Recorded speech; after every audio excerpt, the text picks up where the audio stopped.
Hola, muy buenas. Bienvenidos a este canal en que desgranamos las teorías de las relaciones internacionales y sus problemas. Hoy en concreto vamos a hablar del problema agencia-estructura.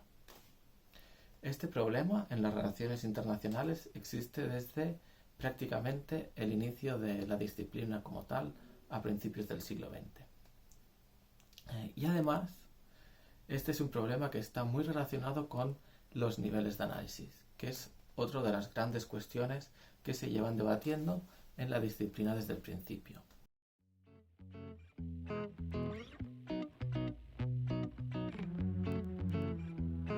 El problema de la agencia y la estructura ha sido discutido desde prácticamente el principio de la disciplina, pero es un dilema que no está resuelto. Y es que depende de aquello que queramos saber, nos interesará estudiarlo de una manera o de la otra. Y al final, cada autor deberá primar o bien el rol de los agentes o bien el rol de la estructura. Pero cuando hablamos de agentes y estructura, ¿qué es exactamente eso, no? Para acercarnos al problema entre el agente y la estructura, debemos tener claro que no es lo mismo aquello que queremos estudiar que cómo lo queremos estudiar. Así, la manera en cómo estudiamos la realidad dependerá de aquello que queramos estudiar. Por ejemplo, no estudiaremos de la misma manera por qué aparecen las guerras entre estados que una política exterior muy concreta de un estado. Por ejemplo, la política exterior española respecto a Gibraltar. La primera cuestión es una cuestión de relaciones internacionales. La segunda cuestión es una cuestión de política exterior. Si bien la política exterior es una subdisciplina de las relaciones internacionales, tiene sus particularidades, como todas las subdisciplinas. Vamos a ver algunos ejemplos. Así, en el primer caso, en el de la política exterior española respecto a Gibraltar, lo que nos interesará estudiar, sobre todo, es cuál es la visión del presidente del gobierno español y del ministro de Asuntos Exteriores y del ministerio en general, cuáles son los grupos parlamentarios que hay en este momento en las Cortes españolas y en el gobierno de España, cuál es el posicionamiento del alcalde de la línea de la Concepción y del alcalde de Gibraltar, y si hay algunos grupos de interés sobre esta cuestión. Estos políticos, entidades y demás actores que tienen un interés especial en la toma de decisión y que de hecho pueden participar en esta toma de decisión y se les tiene en cuenta, les llamamos agentes. Todos estos actores son agentes de la política exterior española respecto a Gibraltar. Y de hecho, cuando estudiemos la política exterior de España respecto a Gibraltar, tendremos que saber qué opinan estos actores. Si no, no podremos saber concretamente por qué España actúa de la manera que actúa. Aparte de los agentes, hay otras cuestiones que también impregnan la política exterior de los estados. En el caso de Gibraltar, si la consideramos una colonia del Reino Unido enclavada en la península ibérica, las cuestiones estructurales más obvias son las diferentes resoluciones de las Naciones Unidas sobre la descolonización de los diferentes estados y pueblos. Y no solo eso, no tanto las resoluciones como tal, sino los diferentes valores que incluyen esas resoluciones y aquellos preceptos sobre la necesidad de descolonización de los pueblos. Como podemos ver, en el análisis de la política exterior, los agentes son normalmente actores subestatales. Podrían ser también actores transnacionales o internacionales, por ejemplo, grandes empresas o ONGs transnacionales, como puede ser Greenpeace.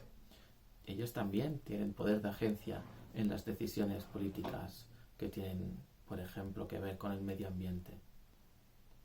En casos excepcionales también podríamos hablar de estados que son agentes en la política exterior de otros estados, pero son casos muy excepcionales, en verdad.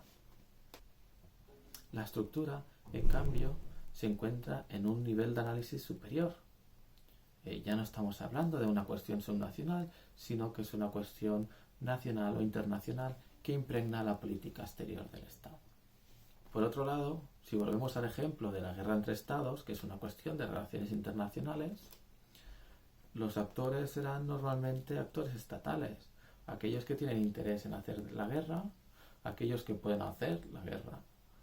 Y en algunos casos encontraremos actores transnacionales, empresas a las que les interesa o no les interesa hacer la guerra y que pueden tener cierta influencia en las propias decisiones de los estados.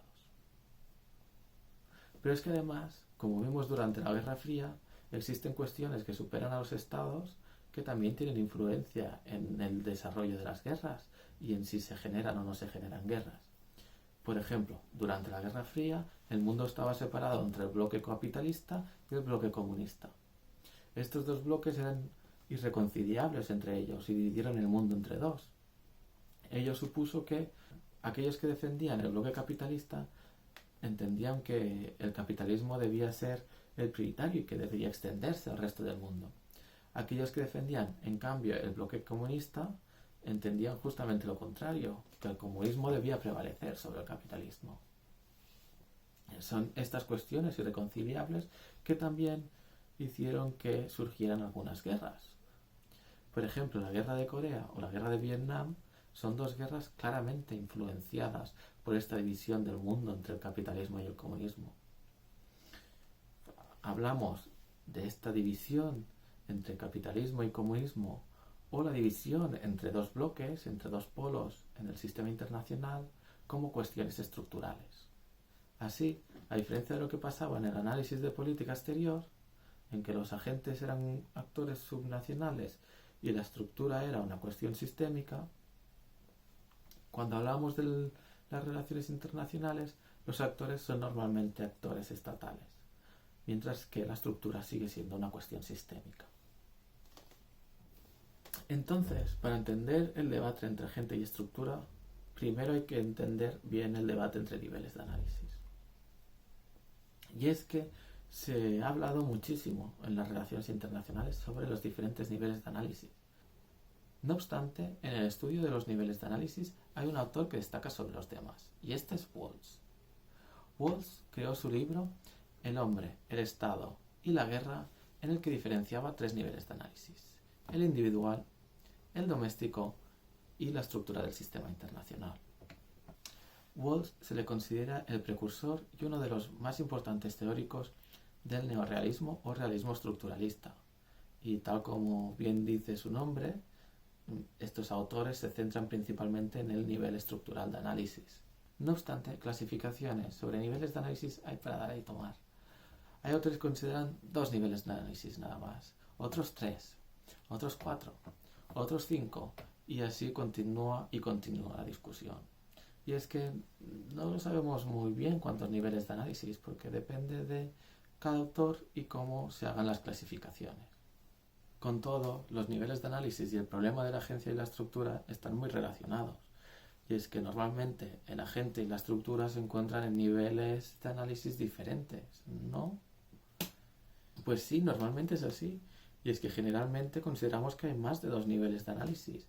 Y los agentes y la estructura pueden estar en varios niveles de análisis diferentes. Pero es que hay otros autores que nos dicen que los niveles de análisis y el problema de la agencia y la estructura es prácticamente lo mismo y no debería ser diferenciado. Y es que cuando ya todo parecía suficientemente complicado como para no entender nada, aparece un autor que revoluciona las relaciones internacionales contemporáneas. Y este autor es Alexander Wendt. Alexander Wendt es conocido por ser el precursor y uno de los principales ideólogos del constructivismo. Y es que el constructivismo iba a revolucionar el problema de la agencia y la estructura. Así, mientras otros paradigmas discutían sobre cuestiones más teóricas, como qué es el poder o cuál es el rol de las interdependencias entre estados, el constructivismo vino a introducir una idea metateórica muy potente, que es la construcción mutua entre agente y estructura y entre agentes. Es decir, en lenguaje popular, yo soy así porque las circunstancias me han hecho así. Y las circunstancias son las que son, porque yo contribuyo a cambiarlas. Es decir, los actores también contribuyen a cambiar la estructura internacional. Aportan nuevos valores, ayudan a cambiar la distribución del poder. Y a su misma vez, la estructura internacional también cambia a los actores. Los valores que hoy son del sistema internacional pueden ser adoptados por los diferentes actores, por ejemplo. En fin, agente y estructura. Pero todo ello, ¿de qué nos sirve para el análisis de la política exterior? Pues la verdad es que cada autor más o menos coge los actores o las cuestiones estructurales que más le interesan en cada momento y se centra en un nivel de análisis según aquello que quiera estudiar. Todo este debate nos sirve para poner en contexto nuestro análisis y para poder entender que hay otros puntos desde el que mirar el mismo problema. Las relaciones internacionales son ciencias sociales y al final no hay una verdad absoluta sobre nada. Cada uno le interesará más estudiar cuál es la personalidad de un líder en concreto para conocer la política exterior y a otros le interesará saber más si la distribución internacional del poder ha podido influir en esa decisión. Al final, en verdad, es un poco la mezcla de todo. Y para nosotros, aquellos que estudiamos las relaciones internacionales, lo que tenemos que tener claro es que no hay una verdad absoluta y todo dependerá de cómo hemos construido el estudio. Al final, la realidad es tan compleja que un estudio solamente no puede comprenderla totalmente y será necesario integrar varios estudios con diferentes puntos de vista que nos ayuden a llegar a una conclusión. Dicho esto, espero que os haya gustado el vídeo y que hayáis aprendido muchas cosas sobre el problema de la agencia y la estructura y los diferentes niveles de análisis. Así que, adiós.